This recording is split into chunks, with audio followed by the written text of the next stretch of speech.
orphaned, left to the care of some foster parents who were, let's just say, less than loving.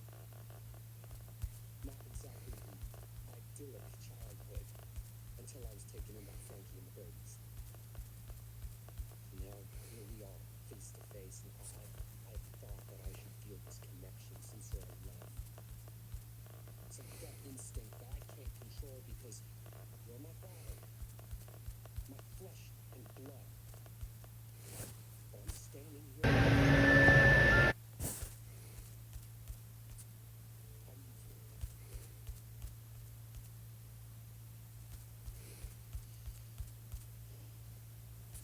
How much? Excuse me? How much? Good Jimmy with my dad, Jerry's house, Cassidy in the basement. And then we drove off. You think I could be bought? Then would be like us driver was trying to crash everyone's field goal. I was driving for myself. But before that, I was doing my cats. Jerry's house, like 5 cats who loved me, 3 cats. And there was some guy who did the sugars, found lions, there's cats.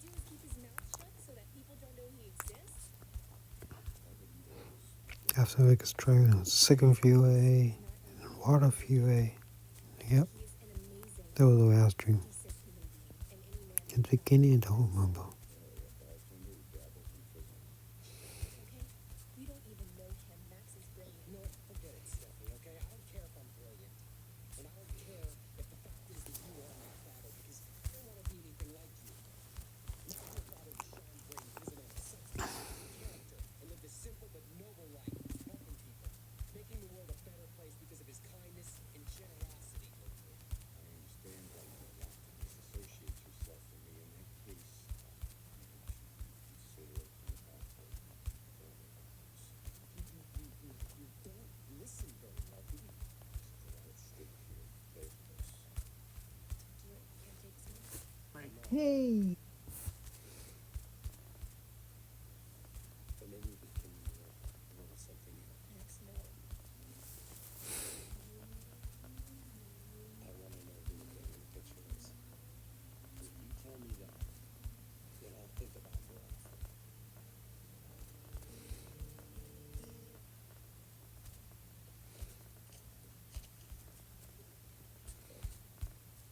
I'm completely lost.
need to talk. Really? About what? Have all the theories in my book are false or, no, I don't think so. You know, I'm not going to get into a debate with some wannabe science geek. I thought scientists live for theoretical arguments. Well, you know, if I took the time to deal with every upstart who thinks he's capable of debunking my theories, You wouldn't have any free time at all, would you? please leave. Come on, don't make me call security. I don't think that's a smart idea. Well, you are a bold one, I'll give you that. You're audacious as hell. Maybe it's in my DNA. You know what? You want to trash my book? That's fine. It's your prerogative. But could you please do it somewhere else? You know, go start a blog or something. Oh, believe me, I will. And I'm gonna get your star pupil Nick to blog right alongside me because you're going down, Dean. Now you're threatening me? Well, you'll know when I'm threatening.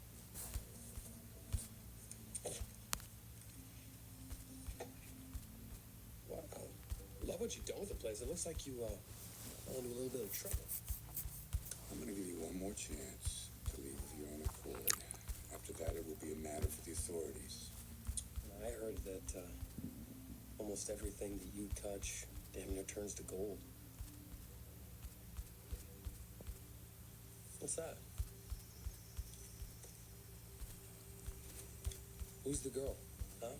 Who's the girl? Give me that. Oh, relax. I was just curious. Get the hell out! Now!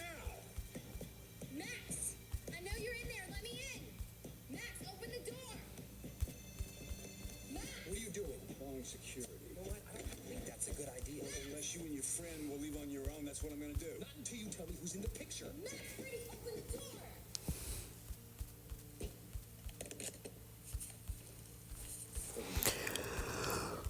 Let her in.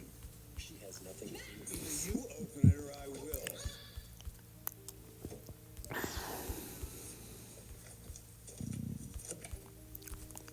Why didn't you let me in? I'm sorry. Did you say his last name was Brady? Yeah. Quit stalling, damn it, and answer the question. All right, I want you both out of here now. You just let me in. Yeah, well, I thought maybe you could get him to leave.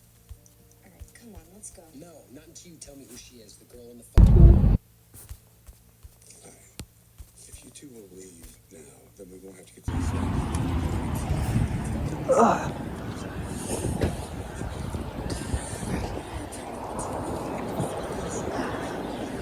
Because of what he knows. Isn't that right, Trent? What do you mean what he knows? Well, do you want to tell her or should I? I'm as confused as she is. For a brilliant guy, you don't play dumb very well. Please leave. Come on, let's go. No, I'm not going anywhere until the truth comes. Just want to speak or so you can tell him what you wanted to say. And then I need to go. No, I don't. Hold on a second. Robin wants to tell you something. About the house or something else? Okay, go ahead and tell him. He's right here. Hey, Will. Hi, Robin. I'm so sorry what you're going through. I really am. Buddy. Thank you. I thought you You were- know it's been really hard for me, right? Yeah, I thought he was a good guy. You know, I really love him. I'm just, I know. Uncle Dave is such a good guy, and I love him so much. just They're just not good together. yeah, I'm just, Yeah. I'm so, You know how, like, Nana and your mom they love each other to high heaven, but they should have been living separately? yeah, You know how you and your mom love each other to the end of the world, but you're probably better living separately? yeah, And you and your dad love each other, but you're probably better living separately? yeah, It's just one of those things where when you're family like you and mom, and you and your dad and mom and Nana, you don't really get a choice of living together because you're like born into it, you know?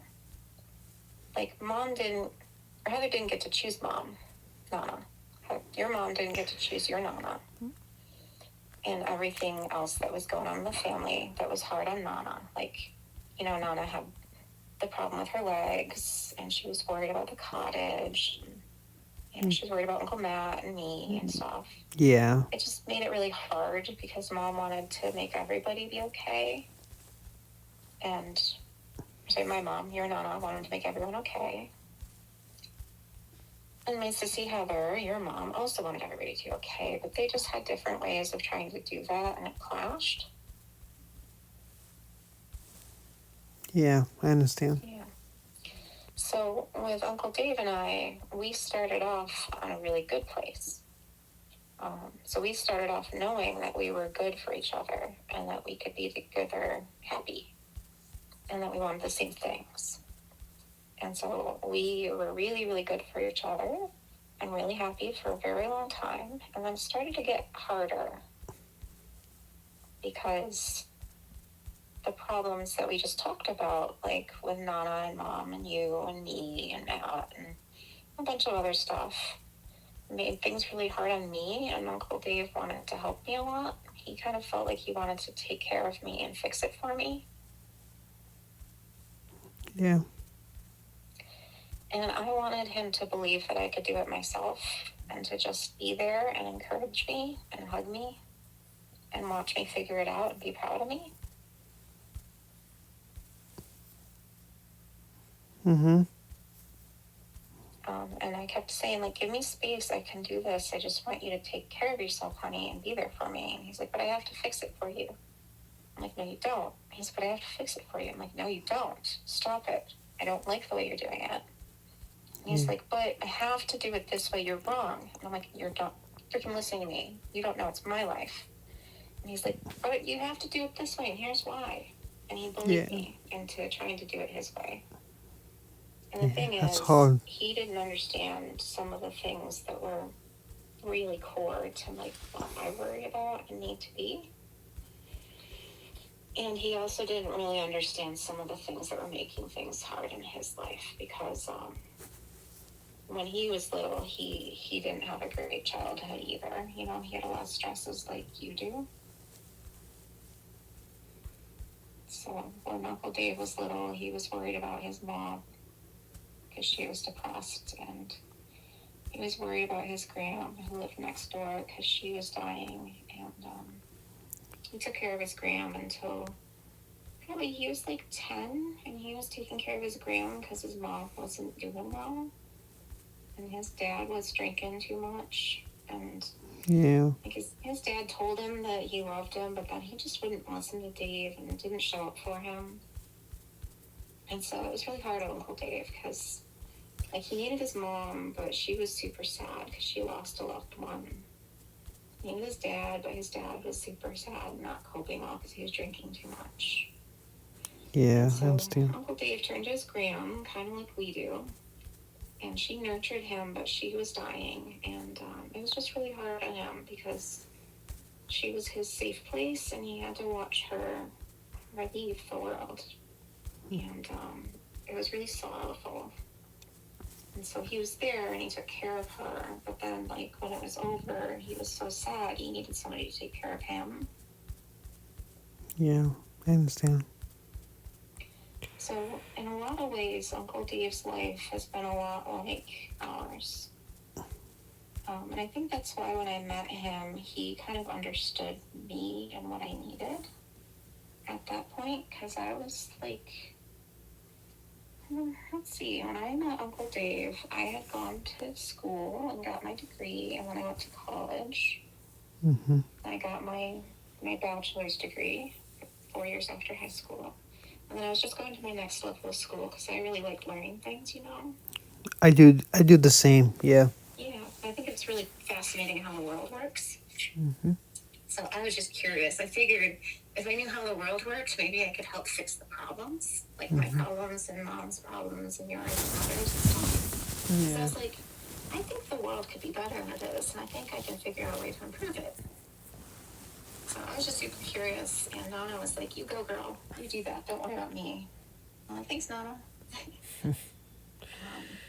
And your mom, my sissy, she was doing her very best to take care of you and to take care of herself and Mama.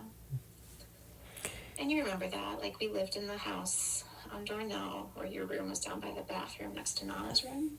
I kind of remember that, yes. Yeah. Oh, you mean Ranson? Yes, I remember that. Yeah, it was a hard time. You had a space there that was all your own, and then there was Nana, so you were super safe because you were in the corner by the bathroom and Nana.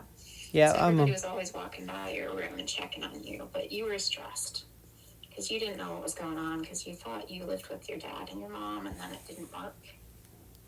yeah.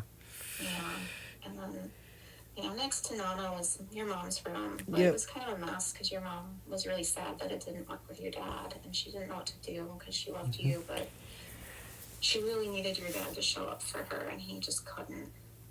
So he had his own problems with his mom and dad. I remember. Does that make sense? Yeah. So, like, everybody was doing their best, and, we made sure that you had toys and that you could play in the living room, Hmm. that you knew that you could always get hugs. I remember that living room, and I remember that kitchen. It was by the garage, isn't it? The kitchen was by the garage. Yeah, the kitchen was by the garage, and there was that sweet table with the pretty lamp over it. Yeah. The pretty lamp that had the red and green flowers, like roses, like Nana's name is Rosie. I remember. She chose that lamp to hang over that table, and that table was really pretty. She almost never showed it to anybody but you and I and Heather. Oh, that's at the house, isn't it? I've got that lamp. Oh, okay. And I've got that table. Hmm. It's beautiful wood, very nicely made. And did you know that your Nana used to work at an antique store? You No. knew that, didn't you? No, I didn't know that. Yeah, when you were a baby, sweetie, you were born in the coolest house. You were born in my favorite house next to my favorite store in my safe place. Because when I was growing up and things were getting hard, and I was about 10 years old and your mom was about 16, stuff was really tough on us in the family. You guys keep talking. I have to go pee. Yeah, what ended up happening was your Nana was working as the manager for a store that was full of beautiful old things that people loved. Jewelry and